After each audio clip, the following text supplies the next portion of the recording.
तो चलिए शुरू करते हैं आज का सेशन नंबर 78 और आते हैं क्वेश्चन नंबर फर्स्ट पर। देखिएगा क्वेश्चन फर्स्ट क्या बोल रहा है।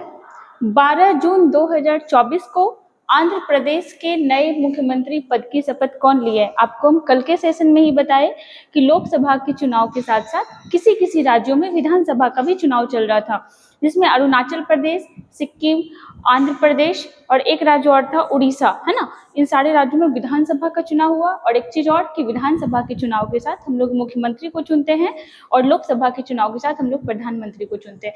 तो यहाँ पे थोड़ा सा हम लोग देखते हैं आंध्र प्रदेश।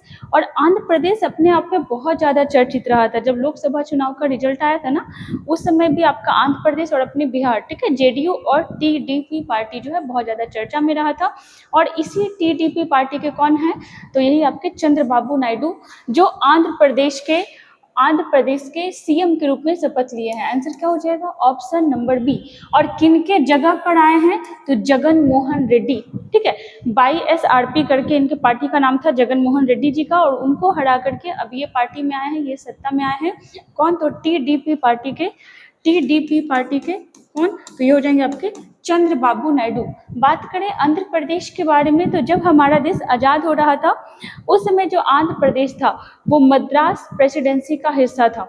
आगे जाकर के आज़ादी के बाद लगभग 1952 के लगभग में वहाँ पर क्या हुआ कि विरोध प्रोटेस्ट होना शुरू हुआ। किस वजह से? तो वजह यह था कि यहाँ के लोग भाषाई आधार पर राज्य का निर्माण करना चाहते थे। भाषाई आधार पर राज्य का निर्माण करने के तरीके से तेलुगु भाषी लोगों के लिए एक अलग राज्य का मांग कर रहे थे। और उसी के तहत सबसे ज्यादा जो प्रोटेस्ट हुआ था आंध्र प्रदेश वाले रीजन में हुआ था, जिसमें मद्रास प्रोविंस का हिस्सा था, ठीक है। और एक आदमी था जिसका नाम था पोट्टी श्री रामल्लू। उन्होंने, कहा जाता है कि 52 से 56 दिन का उन्होंने भूख हड़ताल किया था। और उस भूख हड़ताल में उनकी मृत्यु हो गई थी, जिस वजह से जो प्रोटेस्ट था वो और उग्र हो गया। और आनन फानन में आंध्र प्रदेश को भाषाई आधार पर पहला राज्य बनाया गया। और कब बनाया गया? 1953 में। और इस समय आंध्र प्रदेश की राजधानी कौन थी? तो इस समय आंध्र प्रदेश की राजधानी थी कुर्नूल, ठीक है। कौन थी? कुर्नूल। कुछ दिन पहले एक आपका ADR की ओर से एक रिपोर्ट आया था, जिसमें यह बताया गया था कि भारत में जितने भी मुख्यमंत्री हैं, ठीक है, जितने भी मुख्यमंत्री हैं उनमें सबसे ज्यादा संपत्ति वाले जो सीएम हैं आंध्र प्रदेश के जगन मोहन रेड्डी साहब हैं। और उन्हीं को हरा करके, उन्हीं को पछाड़ करके कौन सत्ता में वापस आए हैं? तो ये आए हैं चंद्रबाबू नायडू। और इनका पार्टी बहुत ही प्रसिद्ध रहा था, TDP, जिसको फुल फॉर्म में हम लोग क्या बोलते हैं? तेलुगु देशम पार्टी, ठीक है, TDP तेलुगु देशम पार्टी। अगर बात करें कि TDP जो है आपका तेलुगु देशम पार्टी, यहाँ पे लोकसभा, ठीक है, ये जो आपका आंध्र प्रदेश है, आंध्र प्रदेश में लोकसभा सीट कितना है? तो आंध्र प्रदेश में लोकसभा सीट है 25, ठीक है, लोकसभा सीट है 25। और यहाँ पर 16, इसका जो है 16 सीट ये किसको मिला? तो ये मिला TDP को। और TDP मतलब फिर से एक बार सुन लेना, तेलुगु देशम पार्टी, जो कि किसका पार्टी है? तो चंद्रबाबू नायडू साहब का पार्टी है, ठीक है। वहीं अगर बात करें विधानसभा, तो विधानसभा सीट कितना है आंध्र प्रदेश में? तो ये है आपका 175, ठीक है। कितना है? तो ये है आपका 175। और वहीं TDP को कितना यहाँ पे सीट मिला है? तो TDP को मिला है 135, ठीक ना। TDP को कितना मिला है? 135। तो मेजोरिटी में रहे और अपना सरकार बनाए। तो क्या ये आंध्र प्रदेश के पहली बार सीएम बने? जी नहीं, ये आंध्र प्रदेश के 4 बार मुख्यमंत्री रहे, ठीक है। आंध्र प्रदेश के कितने बार ये मुख्यमंत्री रहे? 4 बार मुख्यमंत्री रहे। और ये हमारे प्रधानमंत्री मोदी जी हो गए। और काफी इन लोग का भी चर्चित रहा था। एक यहाँ पे और भी बहुत चर्चित आदमी रहा था, डिप्टी सीएम, ठीक है, जो उप मुख्यमंत्री है, वो कौन बना है? वो भी बहुत ज्यादा चर्चा में था। उनका नाम देखिएगा, पवन कल्याण। ये चर्चा में क्यों थे? क्योंकि ये आपके एक्टर रहे हैं, ठीक है, ये एक आपके एक्टर रहे हैं। और अब यहाँ पे चुनाव लड़ करके आ गए हैं। यहाँ पे इनको डिप्टी सीएम का पद मिल गया। तो इतना चीज आप याद रखिएगा आंध्र प्रदेश के बारे में। आंध्र प्रदेश भाषाई आधार पर बनने वाला पहला राज्य था। और इसी से भारत का नवीनतम राज्य का उदय हुआ है। कौन सा राज्य? तेलंगाना। कब अलग हुआ? 2 जून 2014 को, ठीक ना। चलिए आते हैं क्वेश्चन नंबर 2 पर। यहाँ पे देखिएगा, हाल ही में किस राज्य केंद्र शासित प्रदेश में खीर भवानी मेला का महोत्सव का आयोजन हुआ है? तो ये मनाया जाता है आपका जम्मू कश्मीर में। जम्मू कश्मीर में मेनली कश्मीरी पंडितों के द्वारा मनाया जाने वाला ये एक प्रमुख त्यौहार है, और यह त्यौहार जो है हिंदू और मुस्लिम के बीच भाईचारे की भावना को आगे बढ़ाता है। हम लोग को पता है कश्मीर में मुस्लिम और आपका हिंदू दोनों एक अच्छे खासे रेंज में हैं, तो वहाँ पे आपका इस टाइप का भावना बनाना भी जरूरी है। अगर बात करें जम्मू कश्मीर के बारे में, तो यहाँ का कुछ और फेस्टिवल आप देख लो, जैसे हेमिस फेस्टिवल, गुरेज फेस्टिवल, सिकारा उत्सव, ये सब जो है यहाँ पर का बहुत ही प्रसिद्ध फेस्टिवल है। ठीक है, तो आप ये सब चीज़ याद रखिएगा। जैसे अगर एक दो और फेस्टिवल का नाम लिख लें, जैसे अस्पितुक, ठीक है, एक अस्पितुक करके भी आता है, एक हो जाएगा आपका अस्पितुक गस्टर। अस्पितुक गस्टर जो है ये आपका यहाँ का फेस्टिवल हो जाएगा। ठीक है, और अगर देखें तो आपका जम्मू कश्मीर में लोकसभा का कितना सीट है? तो जम्मू कश्मीर में लोकसभा का 5 सीट है, जिसमें 2 किसको मिला था? तो 2 मिला था किसको? बीजेपी को। यहाँ पर जो 2 सीट था वो किसको मिला था? तो वो मिला था बीजेपी को, और 2 मिला था जम्मू कश्मीर नेशनल कॉन्फ्रेंस को। ठीक है, 2 किसको मिला था? तो 2 मिला था जम्मू कश्मीर नेशनल कॉन्फ्रेंस को। आपको इतना ज़्यादा याद रखने का जरूरत नहीं है, नेशनल कॉन्फ्रेंस को। ठीक है, और बचा एक पार्टी, तो एक जो था ये आपका इंडिपेंडेंट था। ठीक है, ये जो था आपका इंडिपेंडेंट था। वहीं कल के सेशन में हम लोग देखे थे कि जम्मू कश्मीर से राज्यसभा में कितने लोग जाते हैं? तो जम्मू कश्मीर से राज्यसभा में 4 लोग जाते हैं। पूरा मिला करके अगर यूटी का बात करें तो केंद्र शासित प्रदेश से कितने जाते हैं? 4 3 7 1 8, 4 जाते हैं जम्मू कश्मीर से, 3 जाते हैं दिल्ली से, और 1 जाते हैं पुदुचेरी से। और भी अगर देखें जम्मू कश्मीर के बारे में, तो जम्मू कश्मीर को जो यूटी बनाया गया, ये कब बनाया गया? 31 अक्टूबर 2019 को। और आपको पता होना चाहिए कि जो आपका यूटी होता है, जो आपका केंद्र शासित प्रदेश होता है, उसमें राज्यपाल नहीं होते हैं, उसमें या तो उपराज्यपाल होता है या फिर क्या होता है? प्रशासक होता है। यहाँ पर क्या है? तो यहाँ पे है उपराज्यपाल। ठीक है, और देखो रिसेंट में बना है, तो आपको पहला भी याद रखना चाहिए। अगर सवाल करता है कि जम्मू कश्मीर के पहले लेफ्टिनेंट गवर्नर या उपराज्यपाल कौन थे, तो ये हो जाएंगे गिरीश चंद्र मुर्मू। गिरीश चंद्र मुर्मू। वहीं अगर आपसे दूसरा सवाल करता है कौन सा, अगर पूछेगा कि अभी कौन है ना, अगर सवाल करता है कि वर्तमान में कौन है, तो वर्तमान में है मनोज सिन्हा। वर्तमान में कौन हो जाएंगे? तो वर्तमान में हो जाएंगे आपके मनोज सिन्हा। आंसर क्या हो जाएगा? तो आंसर हो जाएगा आपका जम्मू कश्मीर। चलिए आगे आते हैं क्वेश्चन नंबर 3 पर। किस संविधान संशोधन में शिक्षा, नापतोल, वन, जंगली जानवर तथा पक्षियों की रक्षा, ये विषय राज्य सूची से निकालकर समवर्ती सूची में रख दिए गए थे? पहले तो देखो कि क्वेश्चन बोल क्या रहा है, शायद आप समझ भी नहीं पाए हो। सबसे पहले यार जो यहाँ पे हम लोग को 2-3 वर्ड सीखना पड़ेगा। पहला क्या? तो पहला तो आप सुनते आए होंगे संविधान संशोधन। संविधान संशोधन क्या होता है? तो संविधान संशोधन वह प्रक्रिया होती है जिसके तहत क्या होता है? संविधान में कुछ भी बदलाव किया जा सकता है, कुछ और भी ऐड किया जा सकता है, या कुछ और खत्म किया जा सकता है। ये होता है संविधान संशोधन के द्वारा। संविधान में कहाँ पर संविधान संशोधन का चर्चा किया गया है? तो संविधान संशोधन का चर्चा किया गया है भाग 20 में, है ना। भाग 20 में अनुच्छेद पूछता है तो अनुच्छेद हो जाएगा आपका 368। और ये प्रावधान हम लोग कहाँ से लिए हैं, कहाँ से प्रेरित है? तो ये हो जाएगा आपका साउथ अफ्रीका से प्रेरित है। मतलब साउथ अफ्रीका के संविधान से हम लोग ये सीखे हैं कि हाँ भाई हम ऐसे बदल सकते हैं। अब यहाँ पे बात हुआ यहाँ पे अनुसूची का। 2-4 चीज यहाँ पे देखिए, अनुसूची। ठीक है, अनुसूची। अब अनुसूची क्या होता है? इसको इंग्लिश में हम लोग कहते हैं शेड्यूल। संविधान क्या है? तो समझ लो कि संविधान एक पवित्र दस्तावेज है, एक भारत के लिए कानूनी बुक है, जो देश को चलाने में सबसे बड़ा योगदान इसी का होता है। तो मान लो कि ये आपका संविधान का बुक है, तो आप जब भी कोई बुक खोलते हो तो आप देखते हो कि चैप्टर वाइज शुरुआत में लिखा होता है, पहला चैप्टर में ये है, दूसरा चैप्टर में ये है, तीसरा चैप्टर, ऐसे करके आपका लिखा होता है। ठीक है, तो यही संविधान जो है ना, संविधान में जो पहला दूसरा चैप्टर में बताया गया है, इसी चैप्टर को हम लोग क्या कहते हैं? भाग कहते हैं। और इस चैप्टर के अंतर्गत जो जो पॉइंट आता है, इसे हम लोग क्या कहते हैं? इसे कहते हैं अनुच्छेद। ठीक है, इसे कहते हैं अनुच्छेद। तो भाग और अनुच्छेद तो यहाँ पे हो गया। अब तीसरा बचता है आपका अनुसूची। अनुसूची क्या है? तो अनुसूची वो पार्ट है जहाँ पे किसी भी चीज को बहुत ज्यादा एक्सप्लेन किया गया है। अनुसूची को इसी वजह से अलग रखा गया है। जैसे अनुसूची 1 क्या बोलता है कि भारत में कितने राज्य और संघ है। तो जब आप अनुसूची 1 पढ़ोगे ना पूरे, तो आपको सब कुछ पता चल जाएगा भारत के राज्य के बारे में, उनके सीमा विस्तार के बारे में, सब कुछ, मतलब एक राज्य के बारे में जो भी जानकारी होनी चाहिए वो अनुसूची 1 में आपको मिल जाएगी। तो इसीलिए अनुसूची को अलग स्थान दिया गया। जैसे होता है ना कॉपी में आप कुछ लिख रहे हो, किसी चीज को नोट करके लिखना है, किसी चीज को अलग जगह लिखना है, तो आप अलग लिखते हो, वही चीज है यहाँ पे। पहले अनुसूचियों की संख्या कितनी थी? 8। ठीक है, मूल संविधान में अनुसूचियों की संख्या कितनी थी? 8। आगे जाकर के संशोधन करके अनुसूची का संख्या बढ़ाया गया, और कितना बढ़ा? 4। तो अभी टोटल अनुसूची की संख्या कितनी हो गई? 12। इन्हीं में से एक अनुसूची है कितने नंबर का? तो इन्हीं में से एक अनुसूची है 7वीं अनुसूची। 7वीं अनुसूची, यहाँ पे देखो क्या किया गया है। 7वीं अनुसूची के अंतर्गत एक अनुच्छेद भी आता है, और कौन सा अनुच्छेद आता है? 246। ठीक है, 246 में भी वही सब चीज दिया गया है जो आपका 7वीं अनुसूची में दिया गया है। अब देखो 7वीं अनुसूची क्या बोलता है।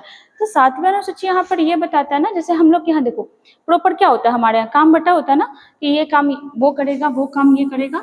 तो यहाँ पे भी क्या किया गया ना कि काम को प्रॉपर बांट दिया गया कि फलना काम वो करेगा, चिलना काम वो करेगा, वो ये करेगा। किस में बांटा गया है? तो मेनली 3 बॉडी में बांटा गया। कौन कौन? तो एक हो जाएगा आपका केंद्र सरकार, या इसी को बुक के लैंग्वेज में लिखते हैं संघ सूची, संघ सूची। ठीक है, दूसरा हो जाएगा आपका राज्य सूची, राज्य सूची। और तीसरा क्या हो जाएगा? तीसरा हो जाएगा समवर्ती सूची, समवर्ती सूची। अब इसका मतलब क्या हो गया? सूची मतलब क्या हो जाता है? कंटेंट यहाँ पे। तो देखो अब इसका मतलब क्या हो गया, मतलब संघ सूची में कुछ विषय लिखे गए हैं कि उस विषय पर काम जो है सिर्फ और सिर्फ केंद्र सरकार ही करेगा। जैसे सेना, अब बताओ सेना, सेना किसी राज्य का होता है या देश का होता है? देश का होता है। पुलिस किसी राज्य का होता है या देश का होता है? राज्य का होता है ना, प्रॉपर राज्य का होता है। तो यहाँ पे जो सेना हो जाएगा वो किस सूची का विषय हो जाएगा? तो आपका केंद्र सूची का। वहीं अगर देखें यहाँ पे पुलिस हो जाएगा, तो ये कहाँ का हो जाएगा? राज्य सूची का। एक दो एग्जाम्पल और लेते हैं, जैसे शिक्षा, शिक्षा जो था पहले ये सिर्फ राज्य सूची में आता था, लेकिन आगे जाकर के संशोधन करके शिक्षा को उठा करके समवर्ती सूची में डाल दिया गया। तो फिर इधर से उधर क्यों किया गया? क्यों किया क्या गया? तो देखो इसलिए किया गया ना कि समवर्ती सूची में जो भी विषय होते हैं उस पर दोनों, मतलब राज्य और केंद्र दोनों को काम करने का अधिकार प्राप्त होता है। हमारे घर में भी ऐसा होता है ना कि कोई काम प्रॉपर आप ही करोगे एंड कोई काम प्रॉपर आप ही करोगे, लेकिन कुछ ऐसे काम होते हैं जिनमें दोनों का डिसीजन चल सकता है। ठीक है, तो आप याद रखना कि ये वाला केंद्र सरकार काम करेगा, ये राज्य सरकार काम करेगा, और जो समवर्ती बचा वहाँ पे केंद्र और राज्य दोनों करेगा। लेकिन हाँ, अगर मान लो कि लड़ाई हो जाए केंद्र और राज्य में कि नहीं, मान लो कि कुआं खुदवाने का काम है, ठीक है, ऐसा होता नहीं कुआं वाला, बट अगर मान लो कि कुआं खुदवाने वाला काम है, उसमें अगर राज्य बोल रहा है कि भाई हम इतना कुआं खुदवाएंगे और केंद्र सरकार बोल रहा है कि नहीं इतना ही खुदवाना है, तो दोनों में किसके बात को वैल्यू दिया जाएगा या दोनों में से कौन जीतेगा? तो ये हो जाएगा केंद्र सरकार। कहने का कुल मिलाकर बात यही है कि अगर समवर्ती सूची में कोई भी डिस्प्यूट होता है तो ज्यादा मान्यता केंद्र सरकार केंद्र सरकार के बातों को ही दिया जाएगा, है ना। चलो आज संघ सूची में अगर देखें तो संघ सूची में पहले कितना विषय था? संघ सूची में पहले जो था 97 विषय था, अभी कितना हो गया है बढ़कर? तो अभी 100 विषय हो गया है। ठीक है, राज्य सूची में पहले कितना विषय था? 66 विषय था। ठीक है, 66। अभी कितना हो गया है घटकर? तो ये हो गया है आपका 61। तो बाकी का कहाँ चला गया? बाकी का यहाँ पे आ गया। समवर्ती सूची में पहले 47 विषय था, अभी बढ़ के कितना हो गया है? तो अभी बढ़ के हो गया है आपका 52। और देखिएगा यही क्वेश्चन एग्जाम में आया हुआ था, जो क्वेश्चन आपको ऊपर में था ना वही क्वेश्चन आया हुआ था कि शिक्षा, वन, वन्य जीव, नाप तौल और न्याय प्रशासन, ये पांचों चीजों को उठा करके कहाँ डाल दिया गया? समवर्ती सूची में डाल दिया गया। और किस संशोधन के माध्यम से डाला गया? 42वां संशोधन 1976 के माध्यम से डाला गया।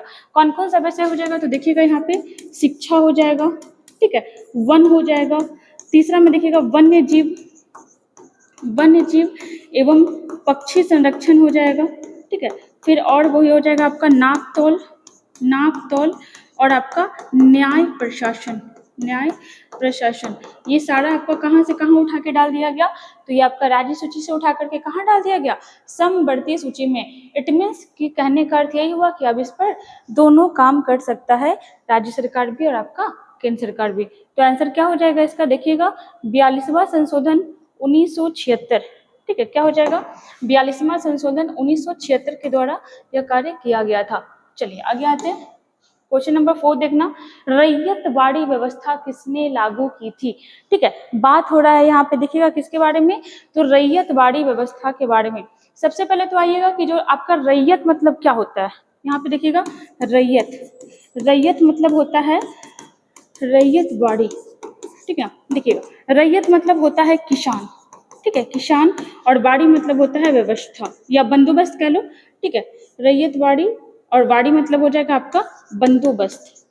अब देखो कहने का मतलब क्या हुआ, जब अंग्रेज हमारे देश में आए थे ना, जब हम लोग पे शासन करना शुरू कर रहे थे, तो वो टैक्स कलेक्शन का बहुत अलग अलग रूल निकाले थे। जैसे अस्थाई बंदोबस्त, इसमें जमींदार को बहुत ज्यादा पावर मिला हुआ था, जमींदार बहुत अमीर हो रहा था। रैयत बाड़ी, इसमें सीधा किसान से पैसा लिया जा रहा था। और फिर था आपका महल बाड़ी था, है ना, इजारेदारी था। तो ऐसे बहुत सारे प्रथा थे, इन्हीं में से एक है आपका रैयत बाड़ी व्यवस्था। तो देखो सवाल है, रैयत बाड़ी व्यवस्था किसने लागू की थी? तो ये हो जाएगा आपका थॉमस मुनरो। कहीं कहीं आपको ये देखने को क्या मिल जाएगा, टॉमस मुनरो, ठीक है। एक चीज याद रखिएगा, सुनते जाओ पहले यहाँ पे, एक 1792 ईस्वी में, ठीक है, 1792 ईस्वी में मद्रास का एक प्रॉपर एरिया था, ठीक है, मद्रास का एक प्रॉपर एरिया था जिसका नाम था 12 महल। 1792 में कैप्टन रीड नामक आदमी, कैप्टन रीड, ठीक है, कैप्टन रीड नामक आदमी जो था, कैप्टन रीड नामक आदमी जो था 1792 में कहाँ पर, तो 12 महल, 12 महल ये कहाँ पड़ता था, तो ये मद्रास का एक रीजन था। यहाँ पे कौन सा व्यवस्था लगाया, तो यहाँ पे शुरू किया रैयत बाड़ी व्यवस्था, रैयत बाड़ी व्यवस्था। तो आप पहले याद रखिएगा। उसके बाद 1792 में ये हुआ, और 1820 में ये जो आपका टॉमस मुनरो है या थॉमस मुनरो है, इसने क्या किया, तो इसने पूरे मद्रास प्रांत में, ठीक है, साथ में बम्बई प्रांत में भी लगाया गया था। यहाँ पे कौन सा बंदोबस्त लगाया टैक्स कलेक्शन का, तो रैयत बाड़ी व्यवस्था। इसमें क्या होता था, इसमें जो कंपनी था डायरेक्ट किससे टैक्स लेता था, किसान से लेता था। डायरेक्ट किससे टैक्स लेता था, किसान से, मतलब बीच में कोई बिचौलिया नहीं था। और यही सही होता है, बिचौलिया रहता है तो बीच में पैसा वो खाता है। जैसे अस्थाई बंदोबस्त में पैसा खाने का काम कौन करता था, जमींदार करता था। तो कंपनी जो है डायरेक्ट टैक्स किससे वसूल रहा है, तो किसान से वसूल रहा है, ठीक है। इस चीज को यहाँ पे आप याद रखिएगा कि कंपनी और किसान के बीच यहाँ पे डायरेक्ट बातचीत होता था और डायरेक्ट लोग टैक्स यहाँ पे लेते थे। आगे जाकर के ये जो शुरुआत तो मद्रास से हुआ था ना, आगे जाकर के ये टैक्स कलेक्शन का प्रक्रिया भी है जो आगे जाके फैला भी था। कहाँ कहाँ फैला था, तो मद्रास हो जाएगा, बम्बई हो जाएगा, बम्बई, और हो जाएगा आपका कर्नाटक का कुर्ग क्षेत्र हो जाएगा, और हो जाएगा आपका असम, इतने सारे क्षेत्र पे ये लगाया गया था, रैयत बाड़ी व्यवस्था लगाया गया था। इसके तहत टैक्स कितना लिया जाता था, तो पहले तो 1/3 लिया जाता था, पहले तो 1/3 लिया जाता था, लेकिन आगे जाकर के 1/2 कर दिया गया। समझ रहे हो आप, 1/3 मतलब अगर महीना का आप 3 रुपया कमा रहे हो ना, तो आपको 1 रुपया टैक्स देना पड़ेगा। या फिर आप कह लो कि 33% है ना, 33% आपको टैक्स यहाँ पे देना पड़ेगा। और 1/2 मतलब क्या हो गया, 50%। 2 रुपया कमा रहे हो तो आपको 1 रुपया देना पड़ेगा। मतलब टैक्स की जो वृद्धि थी, टैक्स जो था यहाँ पे आगे बढ़ गया था। इसका आंसर क्या हो जाएगा, तो आंसर हो जाएगा आपका टॉमस मुनरो, ठीक ना। चलिए आगे आते हैं, क्वेश्चन नंबर 4 देखिएगा, अच्छा 5 देखिएगा।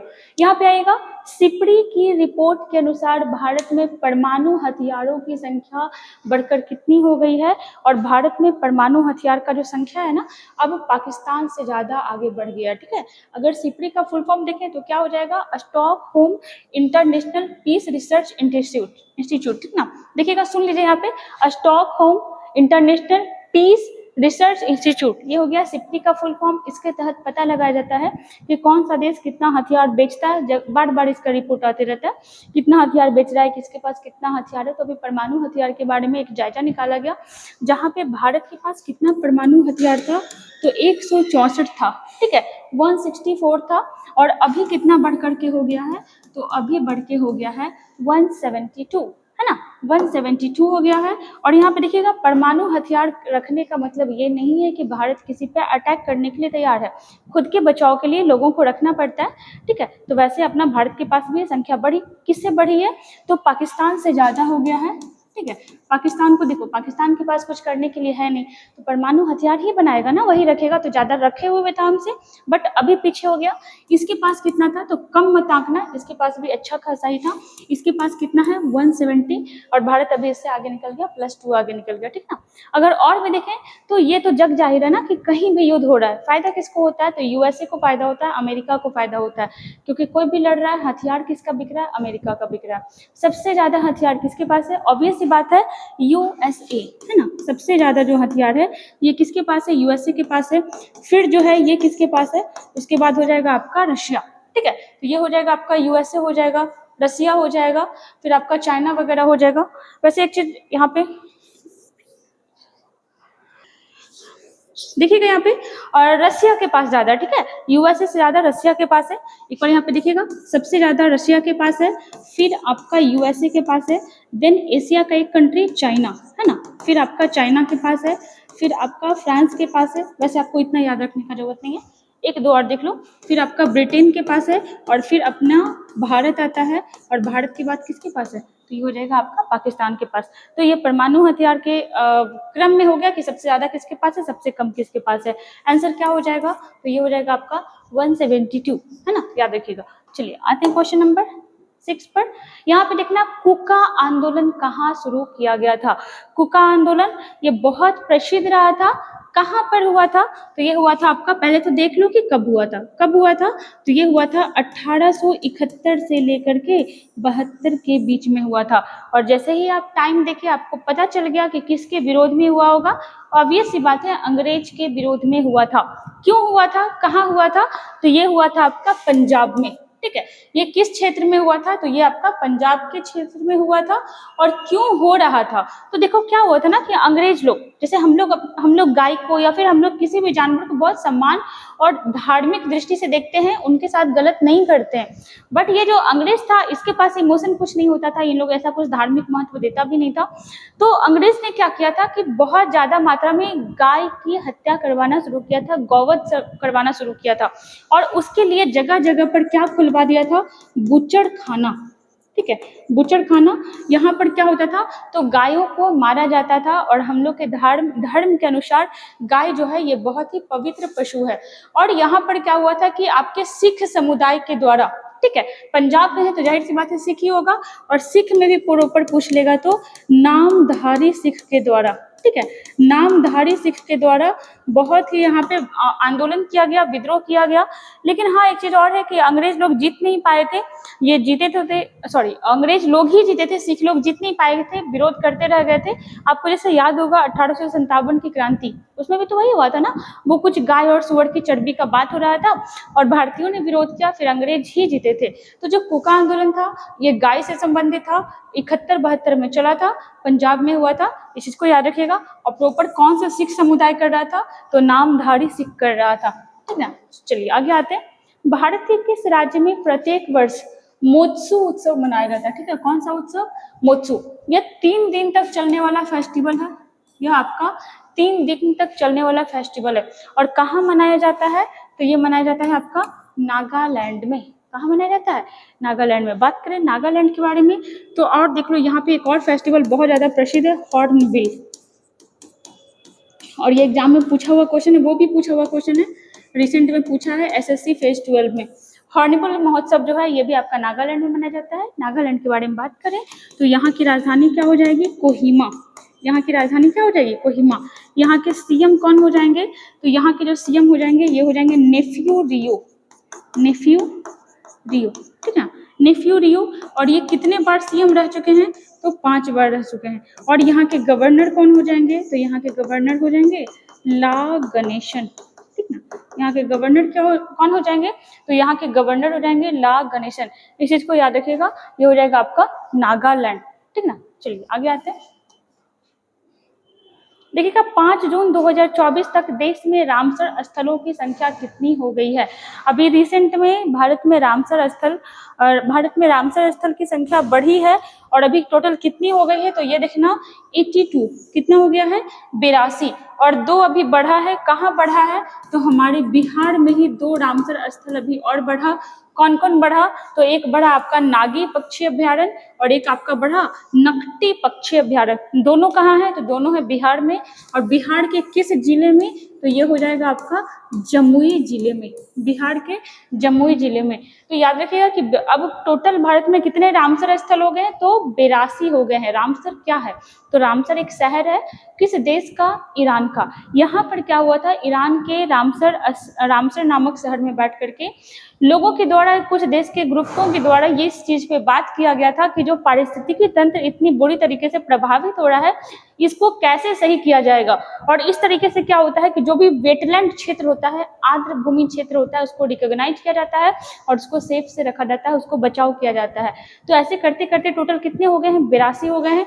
सबसे ज्यादा एक क्वेश्चन और बनता है कि रामसर कन्वेंशन में भारत कब शामिल हुआ, 1982। रामसर कन्वेंशन में भारत कब शामिल हुआ, 1982। भारत में कितने हो गए हैं, तो भारत में हो गए हैं 82। और इतना ही और भी कहाँ है, तो चीन में। चीन में भी आपका 82 रामसर स्थल ही है। सबसे ज्यादा कहाँ है, तो ब्रिटेन में है, और यहाँ कितना है, 175। ठीक है, 175। सवाल करेगा कि भारत में सबसे ज्यादा रामसर स्थल कहाँ है, तो भारत में सबसे ज्यादा रामसर स्थल जो है तमिलनाडु में है, और यहाँ है कितना, 16। उसके बाद कहाँ है, तो ये हो जाएगा आपका यूपी, यहाँ कितना है, 10। भारत का पहला रामसर स्थल कौन सा हो जाएगा, तो ये होगा आपका चिल्का झील। ये होगा आपका चिल्का झील, और ये कहाँ का है, ये है आपका उड़ीसा का, है ना, चिल्का झील उड़ीसा में। दूसरा सवाल करें कि भारत में सबसे छोटा रामसर स्थल कौन सा है, तो ये हो जाएगा आपका रेणुका झील है, और यह है कहाँ, तो यह है आपका कहाँ, हिमाचल प्रदेश में है। आपसे सवाल करता है कि सबसे बड़ा रामसर स्थल भारत में कहाँ है, सबसे बड़ा तो ये हो जाएगा आपका सुंदरबन।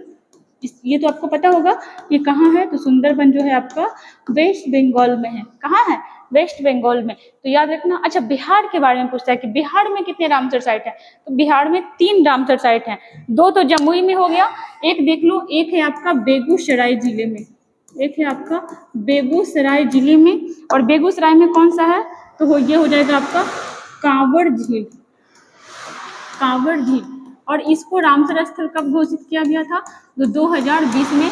याद रखिएगा, बिहार के एग्जाम के लिए ये बहुत इंपॉर्टेंट है। यहाँ पे सवाल देखना क्या था अपना कि 5 जून 2024 तक, तो ये हो जाएगा आपका 82, है ना, क्या हो जाएगा, 82 हो जाएगा। 5 जून को कौन सा दिवस मनाया जाता है, तो 5 जून को मनाया जाता है आपका पर्यावरण दिवस। ठीक ना, चलो आगे आते हैं। देखिएगा, राष्ट्रपति राज्यपाल की नियुक्ति करता है, यह किस अनुच्छेद में बताया गया है। राष्ट्रपति राज्यपाल की नियुक्ति करता है, यह किस अनुच्छेद में बताया गया है। तो यहाँ पे देखिएगा, अगर यहाँ पे सवाल करे तो राष्ट्रपति या राज्यपाल क्या होता है, तो हमारे यहाँ जो शासन होता है ना, हमारे यहाँ जो विधायिका होता है, जो आपका कार्यपालिका होता है, तो ये आपका 2 बॉडी से होता है, संसद से होता है, विधानमंडल से होता है। तो जैसे हम लोग पढ़ते हैं ना कि संसद ये मेनली 3 बॉडी से मिलकर बनता है, राज्यसभा, लोकसभा और आपका राष्ट्रपति। वैसे ही विधानमंडल ये आपका विधानसभा, विधान परिषद और आपका राज्यपाल से मिलकर के बनता है। वही हम लोग जानते हैं, जैसे देखो आप राष्ट्रपति का नाम बहुत कम सुनते होंगे अपने देश में, ज्यादा नाम मोदी जी का, मतलब मोदी जी कहने का मतलब है कि प्रधानमंत्री का नाम ही ज्यादा हाईलाइट रहता है। क्यों, क्योंकि वास्तविक रूप से कार्यपालिका का जो प्रमुख होता है वो कौन होता है, तो प्रधानमंत्री होता है, जबकि ऑफिशियली रूप से कौन होता है, प्रमुख, राष्ट्रपति। ध्यान से सुनना, क्वेश्चन भी बनते हैं ऐसे कि वास्तविक प्रमुख कौन होता है, तो ये होता है आपका प्रधानमंत्री। ऑफिशियली कौन होता है, तो ये होता है आपका राष्ट्रपति। सेम चीज चलता है राज्य में वास्तविक प्रमुख कौन होता है, तो सारा पावर जो होता है वो मुख्यमंत्री के पास होता है, जबकि नाम मात्र का प्रमुख कौन होता है, तो ये होता है आपका राज्यपाल। प्रत्येक राज्य में एक राज्यपाल होते हैं, लेकिन कोई जरूरी नहीं है कि हर राज्य में राज्यपाल हो ही। एक राज्य का राज्यपाल जो है वो कहीं 2 का काम देख सकता है। ठीक है, ऐसा होता है, 2 का काम देख सकता है। जैसे यहाँ पे सवाल किया है कि राष्ट्रपति राज्यपाल की नियुक्ति करता है, इस चीज का चर्चा कहाँ किया गया है, अनुच्छेद 155 में। ठीक है, अपने बिहार के राज्यपाल कौन है, तो ये है आपके राजेंद्र विश्वनाथ अर्लेकर जी। ठीक है, राजेंद्र विश्वनाथ अर्लेकर जी अपने बिहार के राज्यपाल हो जाएंगे। आपसे सवाल करता है, जैसे देखो अभी आंध्र प्रदेश का है ना, पहला या दूसरा क्वेश्चन में था, आंध्र प्रदेश के राज्यपाल कौन है, बहुत इंपॉर्टेंट वो आदमी है, कौन है, एस अब्दुल नजीर। क्यों इंपॉर्टेंट है, क्योंकि वो कभी सुप्रीम कोर्ट के जज रहे थे। यहाँ तक कि जो आपका राम लला का जो बेंच बैठाया गया था, वो जो अयोध्या मंदिर वाला इशू चल रहा था, उसमें भी उनको जगह मिला था, एस अब्दुल नजीर। तो वो बहुत चर्चित आदमी रहे थे। अभी आंध्र प्रदेश के वो क्या रहे हैं, तो आंध्र प्रदेश के अभी वो राज्यपाल हैं, तो वहाँ पे वो नियुक्ति करवाए होंगे उनका। चंद्रबाबू नायडू जी का। अब यहाँ पे राज्यपाल से रिलेटेड कुछ इंपॉर्टेंट आर्टिकल्स हैं जो आप देख लो यहाँ पे। जैसे देखो 153 आर्टिकल 153 क्या बोलता है कि प्रत्येक राज्य में एक राज्यपाल होगा। राज्यों में क्या होगा तो राज्यपाल होगा। देश में क्या होता है राष्ट्रपति होता है। 154 में क्या बोलता है कि राज्य की कार्यपालिका शक्ति किसके पास होगी राज्यपाल की पास होगी, लेकिन वो बस नाम मात्र का होता है, रियल में मुख्यमंत्री के पास होता है। 155 क्या बोलता है राज्यपाल की नियुक्ति, और ये कौन करता है ये करता है प्रेसिडेंट, है ना, प्रेसिडेंट करता है। 156 देखना राज्यपाल का कार्यकाल, राज्यपाल का जो कार्यकाल होता है ना ये 5 वर्षों का होता है। बट यहाँ पे क्या होता है ना कि राज्यपाल जो है ये राष्ट्रपति के प्रसाद पर्यंत होता है। प्रसाद पर्यंत शब्द का मतलब क्या हुआ कि जब तक राष्ट्रपति आपको चाहेगा आप राज्यपाल के पद पे रहोगे, जब चाहेगा वो आपको हटा देगा। आगे देखना 157 में क्या बोलता है कि राज्यपाल के नियुक्त होने के लिए अर्हता, तो यहाँ पे एकदम कॉमन सी बात है कि आप भारत के नागरिक होने चाहिए, कम से कम 35 वर्ष के होने चाहिए, है ना, या आपको किसी भी लाभ के पद पे नहीं होना चाहिए। 158 क्या बोलता है तो राज्यपाल कार्यालय के लिए दशाएं दिया हुआ है। ये सब उतना कोई खास इंपॉर्टेंट नहीं है। देखो 159 इंपॉर्टेंट है, राज्यपाल के द्वारा शपथ ग्रहण का जो चर्चा है ये कहाँ किया गया तो ये आपका 159 में किया गया। उसके बाद फिर देखिएगा 161 इंपॉर्टेंट है, राज्यपाल की क्षमा दान शक्ति। जैसे आर्टिकल किसके तहत तो 72 के तहत जो है राष्ट्रपति भी क्षमा दान की शक्ति रखता है, फांसी तक की सजा को रोक सकता है राष्ट्रपति। राज्यपाल का क्षमादान शक्ति 161 में है। बट याद रखिएगा कि जो राज्यपाल होता है वो फांसी हो गया या सैन्य कोर्ट वगैरह जो होता है मार्शल आर्ट उसमें ये कुछ भी काम नहीं कर सकता है कौन तो ये हो जाएगा आपका राज्यपाल। चलिए आगे आते हैं 10 में देखिएगा हाल ही में दुनिया की सबसे ऊंची वैद्यशाला का उद्घाटन कहाँ किया गया है तो टोक्यो विश्वविद्यालय के द्वारा दुनिया का सबसे ऊंचा वैद्यशाला का जो उद्घाटन है ये कहाँ किया गया है तो ये किया गया है, क्या हो गया लाइन कट गया, एक सेकेंड।